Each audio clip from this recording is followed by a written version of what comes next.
Bueno, desde el principio del programa del día de hoy comentamos la orden ejecutiva firmada por Joe Biden para restringir las solicitudes de asilo en la frontera con México. ¿Qué dice esta orden ejecutiva? ¿A quiénes afecta y qué consecuencias puede tener? Lo vamos a platicar con el doctor José María Ramos, profesor investigador del Colegio de la Frontera Norte. Doctor, ¿cómo le va? Bienvenido al programa. ¿Qué tal, Pascal? Muy buen día. Un saludo a la audiencia. Encantado de Bueno, estar con ustedes. gracias por estar con nosotros. Cuéntanos cuáles son los puntos fundamentales de esta orden ejecutiva. Mira, Pascal, pues esta orden ejecutiva va a restringir a partir de los próximos días el ingreso de las personas que no justifiquen y que no sigan el debido proceso para hacer una solicitud de asilo. Uno, desde cuando existan las condiciones de sus lugares de origen, y dos, cuando intenten ingresar o lo hagan hecho de manera regular, es decir, no a través de los puertos fronterizos. Esa es una de las principales iniciativas. Incluso hay que recordar, Pascal, que en el último periodo del presidente Trump se trató de llegar a algunos acuerdos con países, sobre todo con Guatemala, particularmente para que las personas que quisieran hacer uso de estas opciones lo solicitaran en sus países y que esperaran hasta que pues tuviera una respuesta, lo cual, bueno, pues en la práctica es muy complicado, dada la necesidad, urgencia que tienen nuestras comunidades migrantes de llegar a Estados Unidos. Déjeme preguntarle esto. A partir de la entrada en vigor de esta orden ejecutiva, cualquier persona que entre en territorio estadounidense de forma no regular, es decir, no por un puerto de entrada, de forma irregular, pues, no tendrá derecho a solicitar asilo político, ninguna de ellas. No, si no cuenta, digamos, si no haya hecho a través de la aplicación del CB One, que Ajá. es el mecanismo que se ha utilizado en los últimos años, esa sería la primera, digamos, restricción. Sí. Esto obviamente ha sido bastante criticado por asociaciones internacionales, organismos de la sociedad civil, afines al Partido Demócrata, incluso en ACNUR, porque pues ¿qué sucede con nuestras comunidades migrantes? Están huyendo por razones políticas, humanitarias, de violencia, y en algunos casos pues no van a tener la posibilidad de hacer todo ese procedimiento que desde el punto de vista de Estados Unidos se pretende de alguna manera regular y controlar con fines humanitarios desde su propia perspectiva. Entonces, ni siquiera esas personas que, digamos, están huyendo de la violencia, vamos a decir, en el estado de Guerrero y que van a Estados Unidos y cruzan ilegalmente la frontera, el haber tenido que huir de sus comunidades tampoco les va a dar la justificación para solicitar el asilo luego de haber entrado sin documentos a Estados Unidos. Si no hacen la solicitud correspondiente a través de la aplicación, serían rechazados, porque lo que Entonces, pretenden... forzosamente hay que hacerlo a través de la aplicación CBP One. ¿Qué pasa si alguien hace esa solicitud a través de la aplicación y aún así cruza sin documentos la frontera? Lo que sucede es que en principio no tienen los documentos, pero sí aplicarían porque hicieron la aplicación, se van a sujetar a una revisión de inmediata, por eso es de que se supone que van a existir jueces en las ciudades fronterizas para hacer una revisión expedita y en función de que si procede o no, pues ya le van a permitir su ingreso, en este caso a Estados Unidos, como en la práctica había sucedido pues en estos últimos 3 años de la administración del presidente Biden. Entiendo. Bueno, ¿en qué consiste este límite de 2.500 personas como promedio diario durante una semana? ¿Qué es lo que pasa cuando se supera ese límite? Y de hecho hay que decir que en este momento ese límite está superado, doctor. Sí, bueno, lo que sucede es que pues se va a fortalecer digamos, la acción restrictiva y no van a permitir el paso, sobre todo aquellas personas que no cuenten con la debida documentación.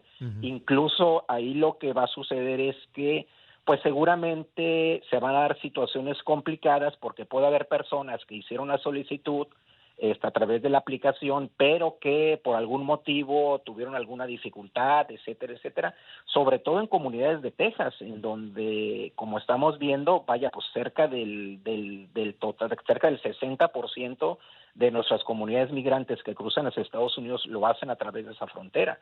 Entonces, pues eso digamos, sería el contexto, ¿no? Ese umbral, digamos, es independiente al hecho de que nadie, sin haber hecho la solicitud en la aplicación CBP One, puede solicitar asilo en Estados Unidos. ¿El umbral no tiene que ver con eso?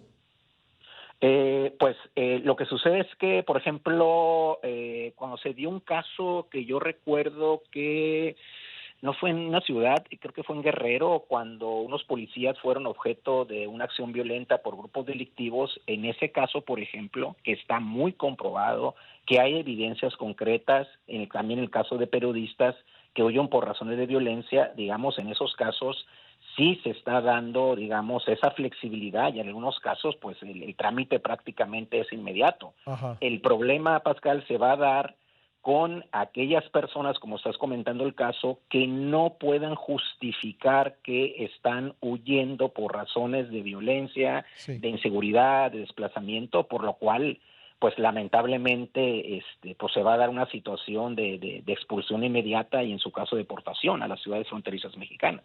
Ya, entonces, este umbral, digamos, de 2.500, ¿activa estas restricciones o las restricciones están activas independientemente de cuántas personas sean detenidas tratando de cruzar la frontera? Están presentes en la práctica, pero en el caso de que aumentaran, pues se fortalecen más las acciones restrictivas, es decir, sobre todo en tres cruces que son fundamentales, que es el cruce de Tucson, Arizona, Ajá. donde además recientemente, Pascal, ha habido una ley, se ha planteado una ley similar al caso de Texas, donde se está sancionando a los migrantes que crucen hacia los Estados Unidos. En el caso de Tijuana-San Diego es el segundo cruce de mayor cruce de las comunidades migrantes, y pues seguramente se va a fortalecer estas acciones restrictivas que pues obedecen a una serie de situaciones de política interna, de tratar de presionar a los republicanos, de que den más personal, de que den más financiamiento para tener ese tipo de tareas.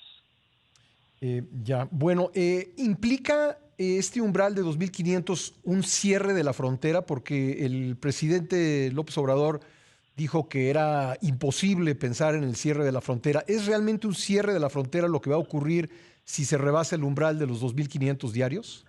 Yo pensaría que no, si lo vemos por los últimos datos. Si uno ve los últimos datos del número de detenciones, por ejemplo, el último dato disponible es en abril.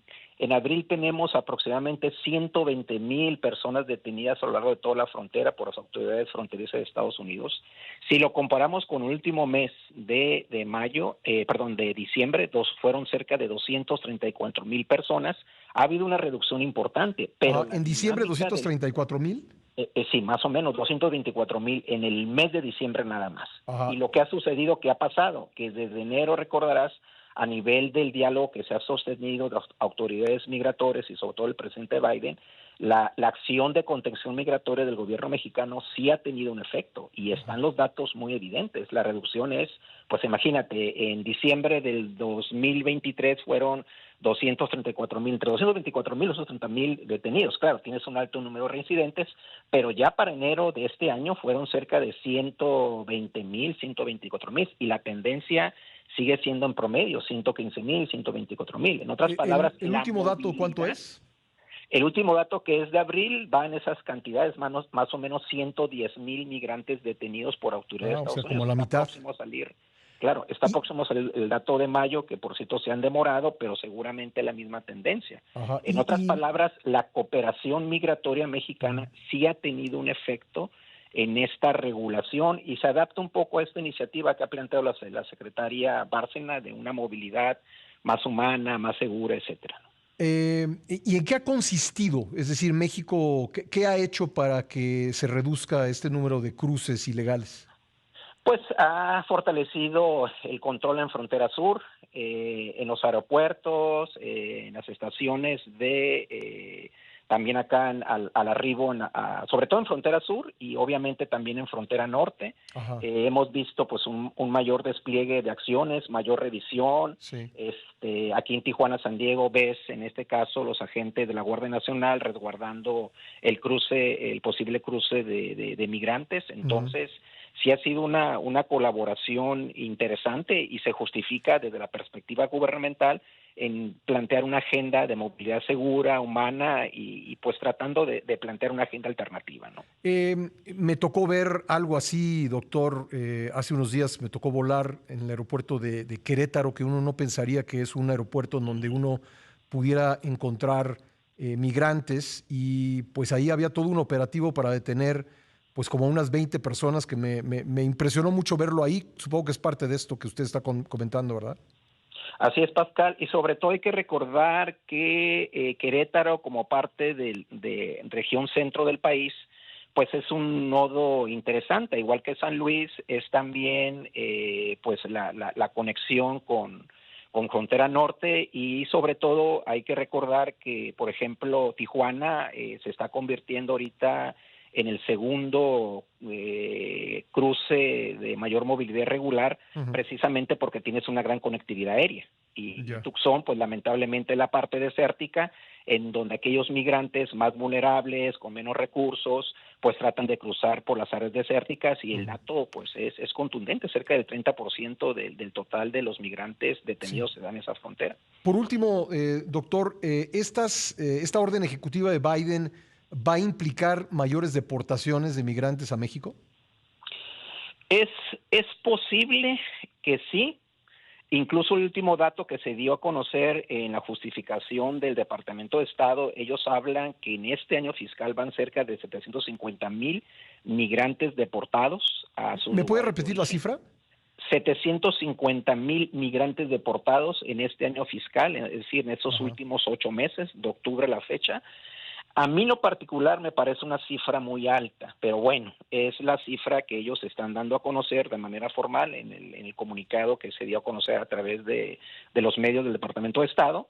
Pero bueno, pues puede ser cierto, ¿no? El punto, Pascal, es que tenemos una movilidad en total, si sumamos los 3 años y fracción de la administración del presidente, estamos hablando de un total de cerca de 7,5 millones de personas, de migrantes detenidos a lo largo de toda la frontera. En 3 años. ¿Y qué cantidad de esos 750,000 han sido deportados a México?